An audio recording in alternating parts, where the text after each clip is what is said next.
ఇక నేను వచ్చేసిన బొచ్చడు ముచ్చట్లు పట్టుకొచ్చిన ఇక ఇలా పురుసత్తుగా అర్ధగంట సేపు కూర్చొని మంచిగా ముచ్చట్లు చెప్పుకోవాలి కదా. చలో పారి మరి ధూమ్ ధామ్ ముచ్చట్లు షురు. అసలు మన కాడ రాజకీయం ఎట్లా నడుస్తుందల్లా నేను సపరేట్గా చెప్పవలసిన అవసరం కూడా లేదు. ఈ పాటికే మీకు పురాగ సమజయ్యి ఉంటుంది అంతే కదా. జనాలను కన్ఫ్యూజ్ చేసి అసలు ముచ్చట మార్పిచ్చే రాజకీయమే నడుస్తుంది. సపోజ్ షేయి పార్టీలు అధికారంలోకి వస్తే ఇది చేస్తాం అది చేస్తాం ఇట్లా చేస్తాం అట్లా చేస్తాం అనే కదా. మరి అధికారంలోకి వచ్చిర్రు ఏ పార్టీ చేసిరో మనం కూడా చూస్తూనే ఉన్నాము. మరి ఏమాయ సారు ఇచ్చిన మాటను అడుగుదామనుకునే వరకల్లనే మన రాష్ట్రంలో ఏదో ఒక పంచాయతీ నడుస్తూనే ఉన్నది. జనాలు ఆ పంచాయతీ గురించే మాట్లాడుకునే తట్టు అవుతుంది. గిదిన్నే ఇంగ్లీష్లో డైవర్షన్ పాలిటిక్స్ అంటారట. అచ్చ తెలుగులా మందిని మత్పరిచుడు అని కూడా అంటారట. నేను కాదు కానీ మన రామన్న మంచిగా అర్థమయ్యేటట్టు క్లియర్గా చెప్తాడు, వినాలి మీరు. 9.5 నెలలుగా రాష్ట్రంలో కేవలం ఒకవైపు హెడ్లైన్ మేనేజ్మెంట్, మరొక వైపు డెడ్ లైన్లను దాటవేస్తూ ఒక అసమర్థుడి జీవనయాత్రలాగా రేవంత్ రెడ్డి ప్రభుత్వం యొక్క పరిపాలన కొనసాగుతా ఉన్నది. అసలు రేవంత్ రెడ్డి నేను అడుగుతా ఉన్నా, నువ్వు ముఖ్యమంత్రివేనా? అసలు నీకు అర్హత ఉందా? ఇవాళ హైదరాబాద్ లో నడి వీధిలో ఈ రకమైన గూండాగిరి చేస్తే రేపు జరగకూడదు ఏమైనా జరిగితే ఎవడు బాధ్యుడు? నువ్వా, నీ ప్రభుత్వమా, నీ డీజీపా? ఎవరు తీసుకుంటారని నేను అడుగుతా ఉన్నా. ఇంత దుర్మార్గమా? నీకు కనీసం హైదరాబాద్ లో లా అండ్ ఆర్డర్ కంట్రోల్ చేసే ముఖం లేదు. మేము రైతు రుణమాఫీ మీద అడిగితే, లేదా వరద బాధితుల తరఫున ప్రశ్నిస్తే, లేదా రైతు బంధు ఎప్పుడేస్తావని అడిగితే, మహిళా సోదరిమణులకు 2,500 ఎప్పుడు ఇస్తావని అడిగితే, లేదా పెన్షన్లు ఎప్పుడు పెంచుతావని అడిగితే, 100 రోజుల్లో గ్యారంటీలు అమలు చేస్తా అన్న సన్నాసి ఎక్కడ తెచ్చిండు ముఖ్యమంత్రి అని అడిగితే తట్టుకోలేక హెడ్లైన్ మేనేజ్మెంట్ కోసం, అటెన్షన్ డైవర్షన్ కోసం ఒక దిక్కు హైడ్రా అని హైడ్రామా, ఇంకో దిక్కు ఈ రకంగా ఎమ్మెల్యేల ఇంటి మీదకే గూండాలను పంపడం అంటే దీనికంటే సిగ్గుచేటు ఇంకొకటి ఉండదు. నువ్వెన్ని డైవర్షన్ గేమ్లు ఆడినా, నువ్వెన్ని రకాల హెడ్లైన్ మేనేజ్మెంట్లు చేసినా, నువ్వెన్ని రకాల ప్రయత్నాలు చేసినా నిన్ను మాత్రం బీఆర్ఎస్ పార్టీ వదిలిపెట్టది. ఇది మన రామన్న ముచ్చట. మీకు కూడా గిట్లనే అనిపిస్తుందా లేదా? అసలు ఎలక్షన్లప్పుడు ఈ షేయి పాటోలు చెప్పిన ముచ్చట్లేంది, ఇప్పుడు నడుస్తున్న కథ ఏంది?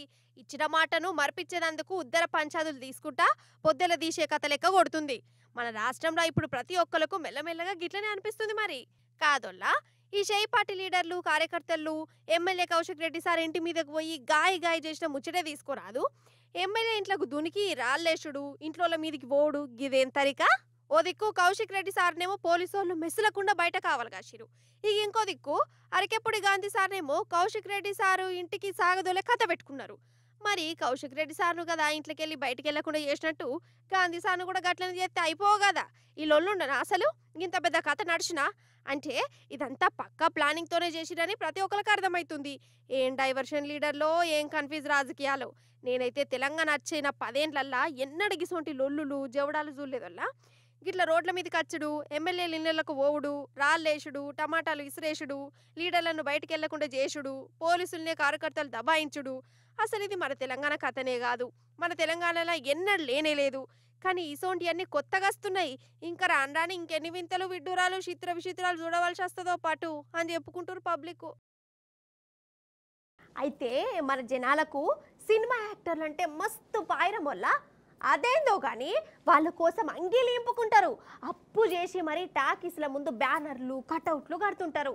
రాత్రంతా నిద్రపోకుండా పొద్దుగాలనే లేచి టాకీస్ కురికి ఫస్ట్ రోజే సినిమా చూస్తారు. హీరో డాన్స్ చేస్తే కాయిదాలు ఇసిరేస్తారు, ఫైట్లు చేస్తే సీటులు బజాయిస్తారు. మా హీరో గొప్ప అంటే మా హీరో గొప్ప అనుకుంటా చిన్నపాటి లడాయిలు కూడా పెట్టుకుంటారు. ఇది పర్సన్ని కాదు, పెద్ద రామారావు కాలం కాడికెళ్ళి నడుస్తున్న కథనే. అన్నట్టు చిన్న రామారావుకు కూడా మస్తు మంది ఫ్యాన్స్ ఉన్నారు కదా. అయితే ఆపత్తులు ఉన్న అభిమాని కోసం ఈ చిన్న రామారావు ఏం చేసిండంటే, వాహ్ అగ చూసిరా, అభిమాన హీరో కోసం పోస్టర్లు అతకబెట్టుడు, కాగితాలు జల్లుడు ఒకే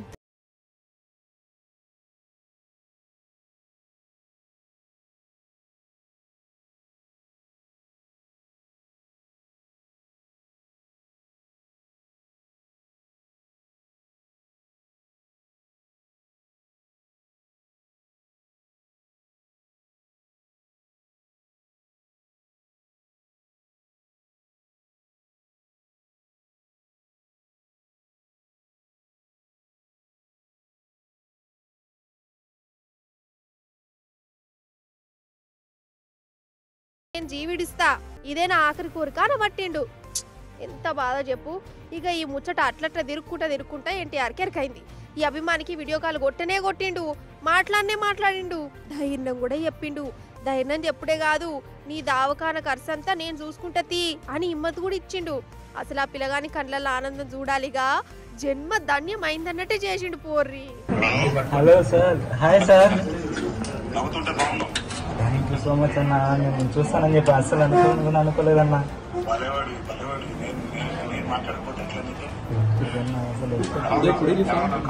బాగుందన్న, మన ధైర్యంగా ఉందన్న, ఏం ప్రాబ్లం లేదు. త్వరగా ట్రీట్మెంట్ తీసుకుని తొందరగా బయటకు వస్తాను. దేవరాశి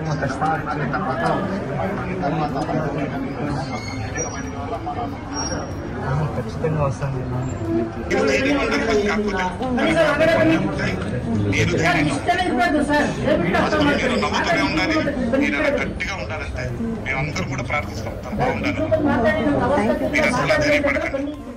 గణపతి నవరాత్రులు మన కాడ మస్తు జరుగుతున్నాయి కదా. ఇప్పటికే నిమజ్జనాలు జోరుగా నడుస్తున్నాయి. మన ఖైరతాబాద్ వినాయకుడిని మంగళవారం నాడు హుస్సేన్ సాగర్లో నిమజ్జనం చేస్తారట. ఇక నిమజ్జనం నాడు నేను కూడా పెద్ద గణేశుని కాడికి పోతా. అక్కడి ముచ్చటంతా లైవ్లో మీకు ఎప్పటికప్పుడు చెప్తూనే ఉంటా. కానీ ఇప్పుడు మనం అట్లట్లా కొన్ని గణపతి మండపాల కాడ పోయి దర్శనం చేసుకొని అక్కడి ముచ్చట్లేంది, వినాయకుల స్పెషల్ ఏంది గమని నడుచుకొని వద్దాం. ఏ గల్లీల చూడు తీరొక్క వినాయకులు కొలువై ఉన్నారు. అసలు ఈ గణపతులను తయారు చేసిన వాళ్ళను ఎంత తారీఫ్ చేసినా తక్కువనే పోరి. అగో ఈడ కరీంనగర్లా అక్షతల వినాయకుడిని చూడురోల్లా మీరు పరిశాన్ అవుతారు. ఈడందరు దర్శనం చేసుకుంటారు కదా. మొక్కినోళ్లకు ఈ గణపతి దేవుడు దీవెనార్తలు ఇస్తుండు. ఇక ముంగటున్న హుండీలా రూపాయి బిల్లు వేసుడుతోనే ఎంకన్న భక్తుడు అన్నమయ్య 7 ద్వారాలు తెరుచుకుంటే 7 కొండల స్వామిని దర్శనం చేసుకుంటుండు. అగో వారెవ్వా, అసలు ఏమన్నా ఉపాయమా అసలు. ఇగో ఈడ చూడురి, గణపతి నెత్తి మీద పాల సముద్రం ఉన్నది. అటు దేవతలు రాక్షసులు అమృతం కోసం చిలికిస్తున్నట్టు తయారు చేసిరు.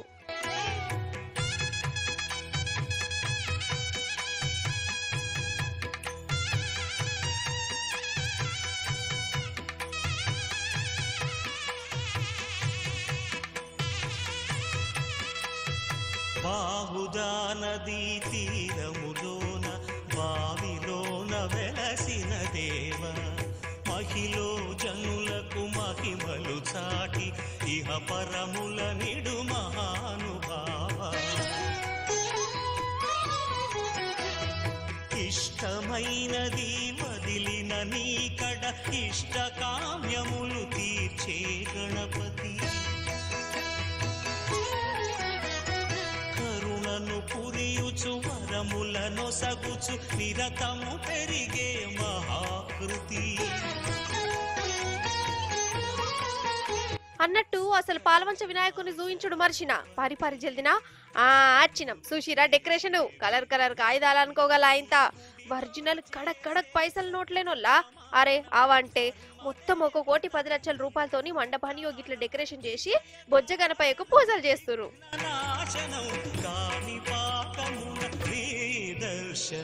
జయ జయ శుభకర వినాయక శ్రీకాణిపాక వర సిద్ధి వినాయక. జయ జయ శుభకర వినాయక శ్రీకాణిపాక వర సిద్ధి వినాయక.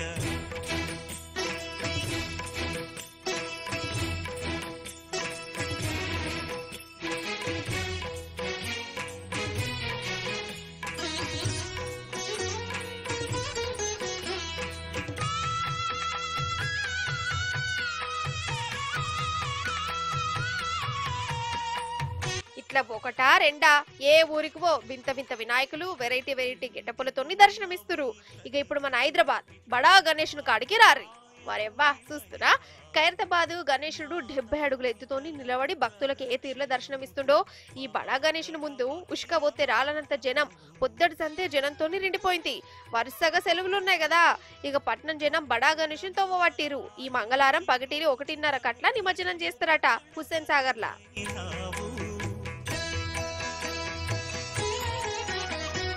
బ్రహ్మాండమునే బొజ్జలో దాచి లంబోదరుడవు అయినావు. లాభము శుభము కీర్తిని పూర్వగ లక్ష్మీ గణపతి వైనావు వేద పురాణము.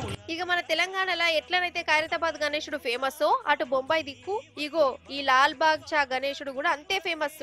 ఈ దర్శనానికి సినిమా యాక్టర్లు, రాజకీయ లీడర్లు, సాదాసీద జనాలు ఇట్లా ఎగ్గబడుతుంటారు. మొత్తానికి ఇట్లా తీరొక గణేశులతోని జిగెల్ జిగెల్ లైట్లతోని గణపతి నవరాత్రులు జోరుగా నడుస్తున్నాయి. సిద్ధి వినాయక జయ జయ శుభకర వినాయక శ్రీకాణిపాక వరసిద్ధి వినాయక.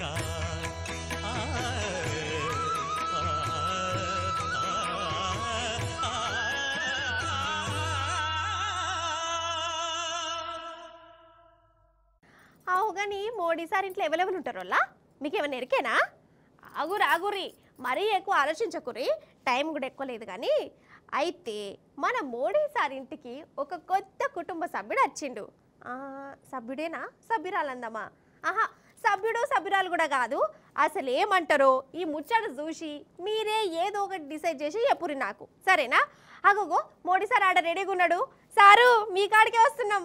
రండి రండి రండి దయచేయండి, తమరి రాక మాకెంతో సంతోషం సుమండి. ఆహా, అగో మోడీ సారు చూస్తురా? ఇంతకు ఎవలబ్బా కుటుంబంలో షరీకైన కొత్త మెంబరు అంటారా? అగగగగగో సారు బాగా పాయనం చేస్తుండు చూడు.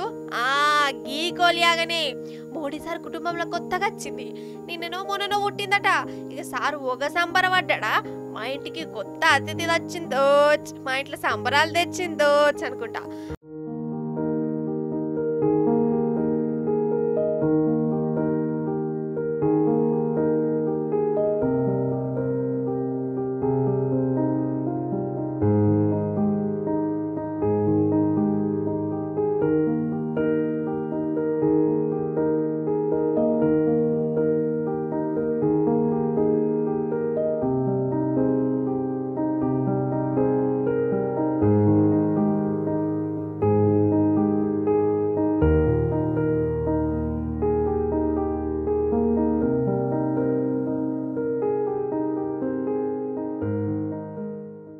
అమ్మవారి విగ్రహం కాడికి తీసుకుపోయి పేరు కూడా పెట్టిండు. నుదుటి మీద తెల్ల గీతతో పుట్టిందట. అందుకే దీనికి దీప్ జ్యోతి అని పేరు కూడా పెట్టిండు. మంచిగా షాల్వా కప్పి మంచిగున్నది పేరైతే. సారు చూడురి దాంతో ఎంత మంచిగా పాయనం చేసుకుంటూ ఆడుకుంటుండో. కానీ ఏ మాట కామాటేనోళ్ళ ఈ వీడియో తీసిన కెమెరామాను, వీడియోగ్రాఫర్ ఎవరో గాని వాళ్ళని ఎంత తారీఫ్ చేసినా తక్కువనే పోరి. అసలు ఏమన్నా తీసిండా? ఏమన్నా మోడీ సార్ నడిపించిండా కదా?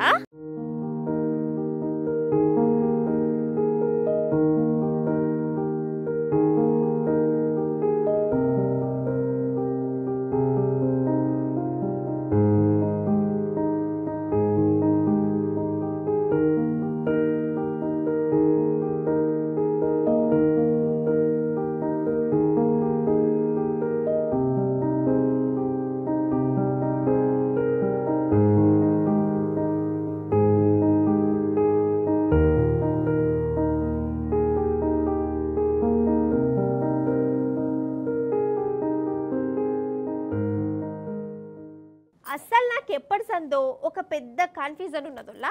ఏందో చెప్పాలనా? అసలు బయట జరిగేటి సినిమాలలో చూయిస్తురా, లేకుంటే సినిమాలలో చూయిస్తురా అని జనాలు నేర్చుకొని బయట కళా పోషణ చూయిస్తురా? గిదే నా చిన్న మెదడుకు అస్సలు సమజ్ కాదు.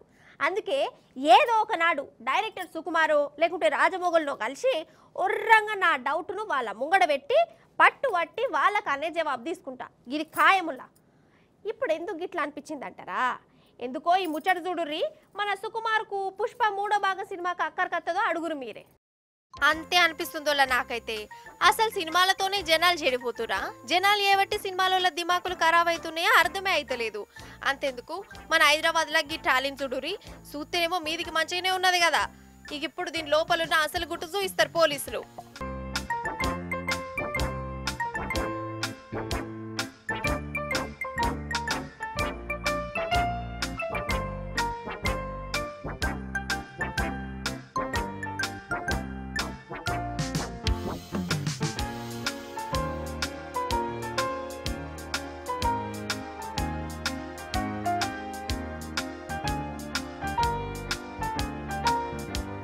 ఇప్పుడు దీని లోపల అసలు గుట్టు చూయిస్తారు పోలీసులు. అబ్బర బిడ్డ వీళ్ళ తెలివి తెల్లారా, ఇదేం తెలివోల్లా, ఇవన్నీ గంజాయి గంజాయట. అసలు మూడో కంటికి తెలియకుండా ఎంత భద్రంగా దాచిపెట్టిరో చూడు. మొత్తం 170 కిలోల గంజాయట. జనాలకు అంటగట్టేందుకు పట్టుకపోతురు, కానీ పోలీసోళ్ళకు దొరికిర్రు. కానీ ఈ సీన్ చూస్తుంటే పుష్ప సినిమా సీన్ యాదకొచ్చింది కదా, అంట్లో కూడా సేమ్ టు సేమ్ సీను. కాకపోతే ఈడ గంజాయి స్మగ్లింగు, ఆడ గంధం చెక్కల స్మగ్లింగు. మరి ఆ సినిమా డైరెక్టర్కి వచ్చిన ఉపాయమే వీళ్ళకి వచ్చిందా, వీళ్ళ ఉపాయమే ఆ డైరెక్టర్ సాబ్ కొట్టేసిండా? ఇది తెలవవలసినది అంతే కదా మరి.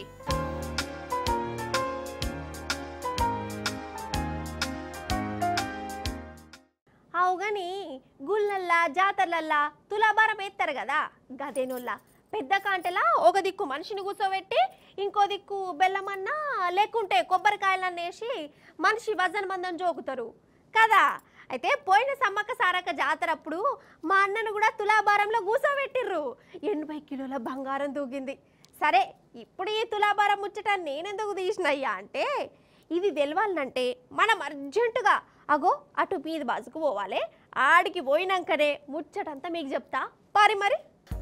ఇప్పుడు మన మధ్యప్రదేశ్ రాష్ట్రం ఉజ్జయినిలలో ఉన్న గుడి కాడున్న మొల్ల ఇగో ఈడ తులాభారం అవుతుంది.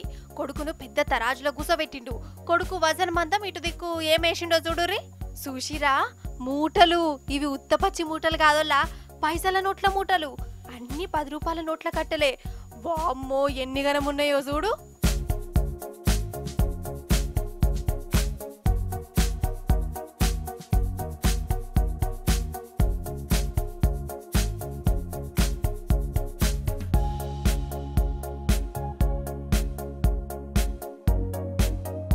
అయితే ఈ పెద్ద మనిషి అప్పట్లో ఏమో కోరిక కోరిండట, ఏదో కష్టం వచ్చిందట. అప్పుడు కట్టెక్కితే నా కొడుకు నిలువెత్తు వజన్ మందం గుడికి చెందా కడతా అని మొక్కుకున్నాడు. 4 ఏళ్లకి నా అనుకున్నది జరిగింది. మొక్కు తీర్చుకునే పని పెట్టుకున్నాడు. కొడుకును తూకం వేసిండు, అటు నోట్ల కట్టెలు పెట్టిండు. మొత్తం 10,07,000 రూపాయలకు దూగిండట. అదన్నట్టు ముచ్చట. 10 రూపాయల నోట్ల కట్టెలు పెడితేనే 10 లక్షలైతే అగర్సే 500 రూపాయల నోట్ల కట్టెలతోని వజన పెడితే ఎన్ని కోట్లు అవును కదా.